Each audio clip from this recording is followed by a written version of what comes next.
I think the secret to success, it doesn't matter if you come from a little village or from a big town.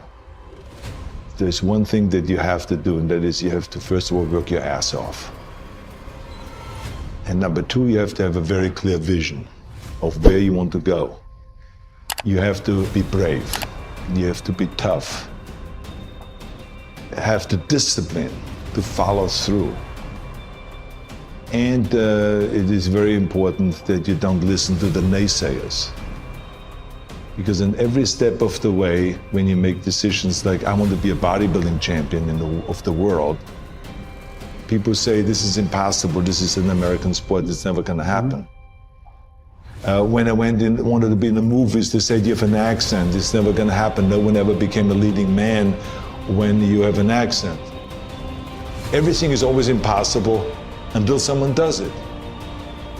Trust yourself, break some rules, don't be afraid to fail, ignore the naysayers, and stay hungry. Let me tell you, I've made a fortune in several careers, and I've been very successful in several careers by ignoring the naysayers and believing in myself. Imagine you're 15 years old and you're in Austria and you say to the people, I want to be the bodybuilding champion of the world. Of course they come to you and say, but wait a minute, this is not an Austrian sport. Bodybuilding, that's an American sport. But you know something, I had it very clear in my vision and I knew exactly what I wanted to do. I wanted to be a bodybuilding champion. And I started training 1 hour a day, 2 hours a day, 3 hours a day. By the time I was in military service, at the age of 18, I trained 4 or 5 hours a day. And I became the youngest Mr. Universe ever. The youngest world championship at the age of 20. So much for it can't be done. And right after that, because like I said, you have to be hungry, I went after my next goal, which was to come to America. I came over here with empty pockets, but full of dreams, full of desire. I knew that this was where I could continue my bodybuilding career and start acting also, go into the acting profession. So I immigrated here and I kept training and training hours every day, 5 hours, 6 hours a day, and won one world championship after the other. By the time I was finished with bodybuilding, I won 13 world championship titles, more than anyone. And then again, I was hungry to move on, because you can't do bodybuilding for the rest of your life. I wanted to move on, and I knew there was acting that I wanted to get into. But again, I faced the same obstacles where people said it can't be done. When I talked to agents, they said to me, you cannot become just an actor and walk in the movies. I say, I just don't want to become an actor. I want to be a leading man. They say, well, forget about that. And they laughed. I mean, with your accent, no one has become a leading man with your accent. And with your body, look at all those bumps sticking out. This overdeveloped body they were in 20 years ago when they did Hercules movies, but now it's Dustin Hoffman, it's Al Pacino, it's Woody Allen. Those are the new sex symbols, don't you understand it? Look at you. Forget it, it will never happen. And with your name, Schwarzenegger or whatever your name is, I can see that already up there on the billboards. That isn't gonna sell any tickets. But you know something, I didn't listen to them. I started working very hard, just like in bodybuilding. 5, 6 hours a day. I went to acting classes, speech classes, dialogue classes, accent removal classes. Everything that you can think of, I did. And slowly everything started happening. All of those liabilities that they talked about started turning into assets. When I did Conan the Barbarian, the director came to me and he said, if we wouldn't have you, we would have had to build one. And on Terminator, the director said, I couldn't imagine to have anyone play Terminator that wouldn't have an accent and that wouldn't have your body. I cannot imagine the line, I'll be back, with a normal American accent. It works so perfectly that you have this German accent. So all of those things that they said are liabilities became an asset. As moment went on, it grew and grew, and I went from one movie to the next, started making more and more money, and then I ended up being the highest paid actor with $30 million on Terminator 3. That just shows you again so much for it can't be done. This is why I try to tell you, anything and everything can be done if you can visualize it and if you believe in yourself. never give up and never be afraid of failure, because otherwise you box yourself in and you limit yourself. I was never afraid to fail when I ran for governor. I was never afraid to fail to tackle anything, because you should not be afraid of failure. That's just part of life. Work your ass off. There is no magic pill. There is no magic out there. I'm a big believer in there is no such thing as a self-made man.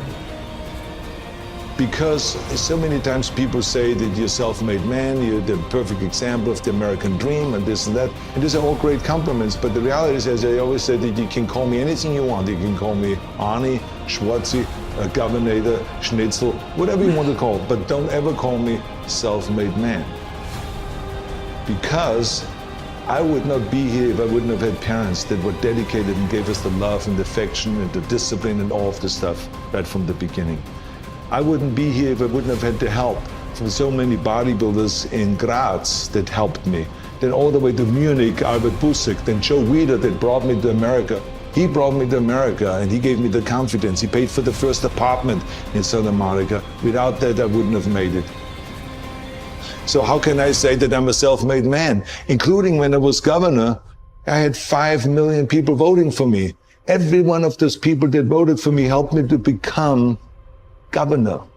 How can I say that I made myself, right? So it would be nonsense, ludicrous. So this is why I say those are the things that I think were important for me to be successful. And like I said, it doesn't matter then from what village you come from or anything. You have to recognize that, and those are kind of the elements that make one successful. Right away from bodybuilding on, when I worked out, I didn't just lift for myself. I wanted to lift the entire sport.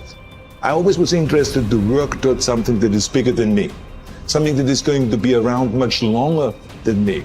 I'm going to be gone one day, but bodybuilding should not be gone.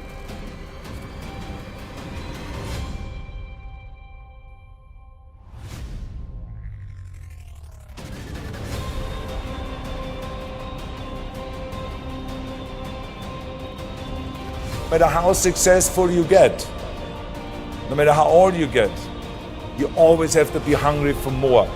You always have to be hungry for learning new things, because you never learn enough. I, for instance, learned when I grew up, I always thought that greatness was directly tied to fame and fortune. I thought that the big career and the money and the achievement would equal success. But I was dead wrong. But I learned that later on. I learned that totally by coincidence. When the University of Wisconsin did a research program on what effect weight training would have for Special Olympians, for intellectually challenged people, they called me.